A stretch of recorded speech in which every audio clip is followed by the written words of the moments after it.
Hi, everybody. Welcome back to Ox Talks. Thanks for tuning in to watch the show today. I appreciate you guys liking these videos, giving them the thumbs up, hitting the bell notification, sharing these videos with people that you know and care about. If you haven't subscribed to the channel, I would ask you to hit that subscribe button for me so we can keep growing the community. I have a topic I want to share with you today, and I'm going to cover a article that I saw out of I think Yahoo, or maybe it was AOL today. AOL, Business Insider, that's where I saw it.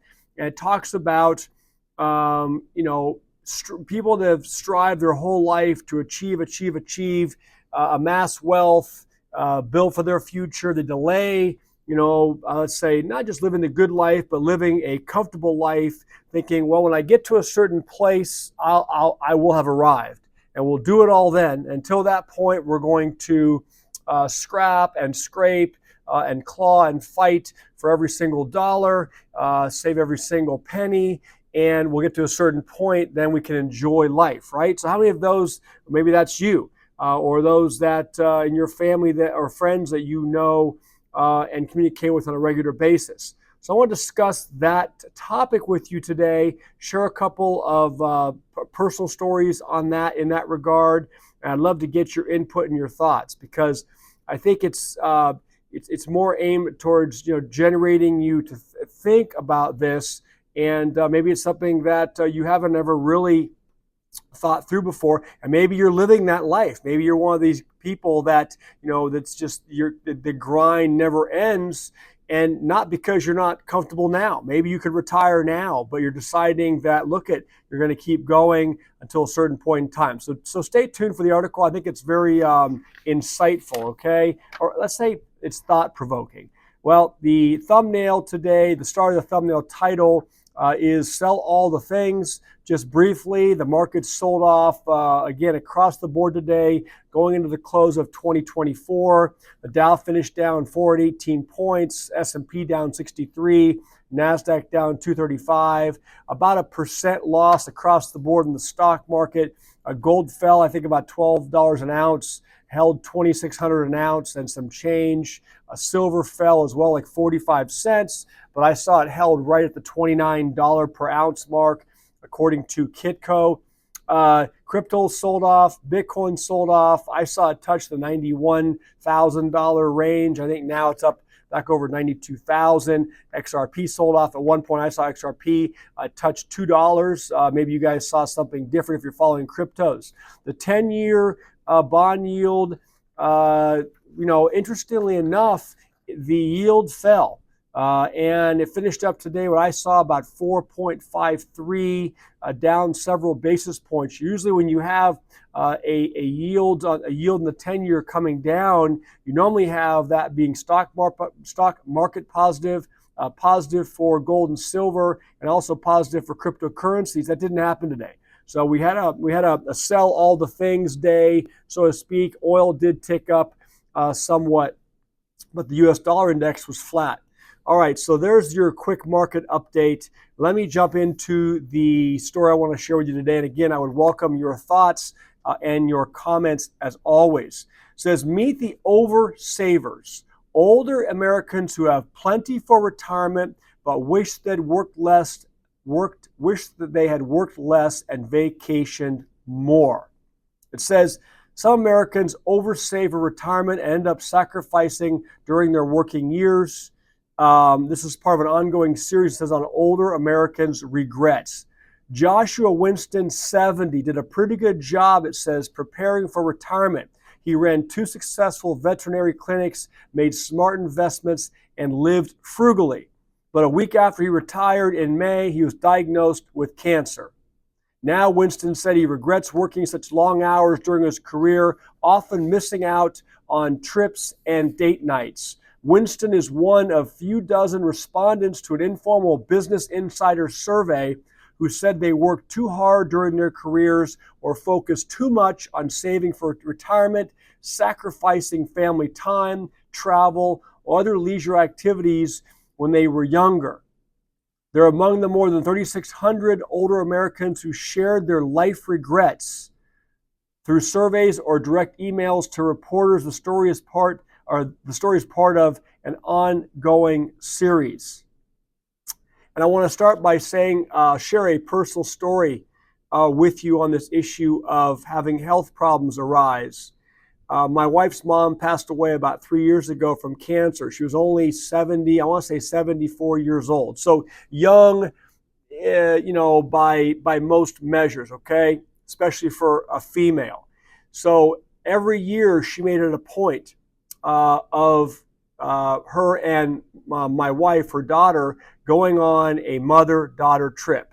And she made, allocated the time, the monetary resources, and she planned out these trips. And they basically, over about I'd say maybe 15-year period, they went to a whole lot of places around the globe. Okay, not just domestic vacations, but to Europe and other places far away. And they got to have these one-on-one trips together. Okay, now let's just say, like this one person I just shared with you, Joshua Winston, at 70 years old. This guy works his whole life, busts his butt, planning for retirement, and then he gets diagnosed with cancer. Okay, so what is your thought on this? Because the thumbnail above my picture of my mug on the title today is that you can't get it back, or you can't have it back, and that's important, because I don't know about you guys, but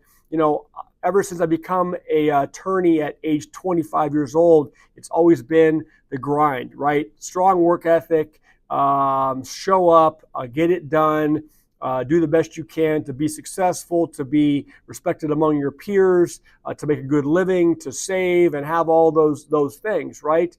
But I do oftentimes, in the middle of the night, I wake up and I think back about the years where my daughters were, younger, right? 6, 7, 8, 10, 12 years old. And I was, usually, at this office or an office like this, grinding away, building, for the family, right? Building for our future. And I do oftentimes look at photos here in the office I still have of my girls when they were younger, and feel, I'll use the word regret, but feel like I lost time. I feel like I lost time that I obviously can't get back now. Now they're in high school and college, and care about being with their boyfriends and hanging out with their friends and doing all of these things. It's not as much about wanting to be home at night, playing board games and hanging out with mom and dad. And of course I'm not yet to my retirement age, but I do have these once in a while, these thoughts creep up. I don't know if you guys have been following the channel for some time now, but this last summer, my family and I took a trip to Europe. We went to Italy, and we went to Paris, France, about 20 days. And it was a time where I literally just shut everything down. I, for the most part, shut down the computer, shut down the emails. I did very, very little business over what, for me, as a business owner, is a pretty long period of time, over 3 weeks. But I will tell you, the experience that we had, the memories that we created, and that my girls can't stop talking about since this last summer, is the time that we had on this vacation. It wasn't expensive. Yeah, it was. Thankfully, we were able to do that and create the experience. Now, it doesn't matter where you go. It doesn't matter if you just take a few days and go away on weekends here and there, but taking the time. And I came back with a little different perspective about just kind of slowing down the pace, maybe just a little bit, and understanding what it means to have the quality time. So that was one story, I wanted to share with you, because, we get to this point where we feel like, enough's never enough. And I'm not one of these guys that is a preacher of, enough's enough, or when is it enough? That's just not in my mindset, right? And I think if you're naturally a successful person, your drive, won't let your mind go there.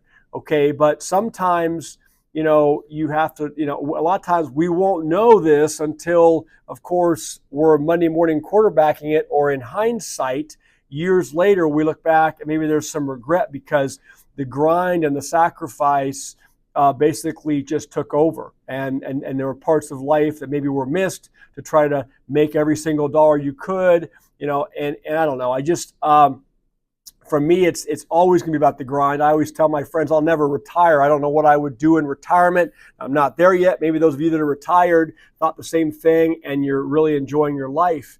But let me continue with this story because I think it's interesting. It says some survey respondents thought they were behind on retirement goals and chose to bypass larger purchases, only to realize they were well prepared and too cautious about getting there. A few said traumatic experiences such as the death of a loved one or a catastrophic medical diagnosis made them anxious about saving money in case of another emergency.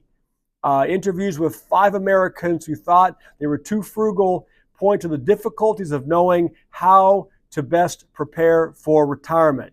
Dylan Tyson, a president of retirement strategies at Prudential Financial, described the mindset of an oversaver. He says, you're cutting back on living, not taking an extra trip or going to that concert or ball game with family and friends because you're worried that you don't have enough saved. Winston, who lives in Arizona, spent much of his career in veterinary work. Through his life, he drove modest vehicles, lived in an upper middle class house, and was cautious about making larger purchases. He retired with about $3 million, but wished he'd spent some of that money on an assistant for his practice so he wouldn't need to work nights running an emergency vet helpline. He says that sucked up a lot of oxygen in my life. I never could watch a movie when I went out with my wife because I would get a dozen phone calls, he says, though he acknowledged the helpline helped make his practice successful. He planned to spend some of his savings in retirement, but he was diagnosed with lung cancer in May and said life has now been hell since then. He said, I have enough money to live until 95 years old and go on vacations. I have a whole life ahead of me, and this is what happens, Winston said. I now have cancer, and I may not even enjoy the money I worked hard to save. He says, while a lot of retirement is guesswork, people should try to determine how much lifetime income they'll need to achieve their retirement goals while balancing their spending needs, wants, and wishes. Says working too hard and missing out on friends and family. Ruth Mills, 63, said she began saving later in life but amassed 7 figures through frugal living and careful investing. The Minnesota resident had children in her early 20s and finances were tight. As a single mom, she held multiple jobs, working odd jobs as a part-time in-home personal care assistant in addition to full-time work. She worked her way up to a senior accounting officer for the state. She says because she worked so much and cared for her children alone, she missed opportunities to get out with friends or travel more with family. She said a part of her wished she'd foregone some savings so she could have worked one less job or had hobbies. And that goes for anything too. I know a lot of friends of mine that live very frugally, and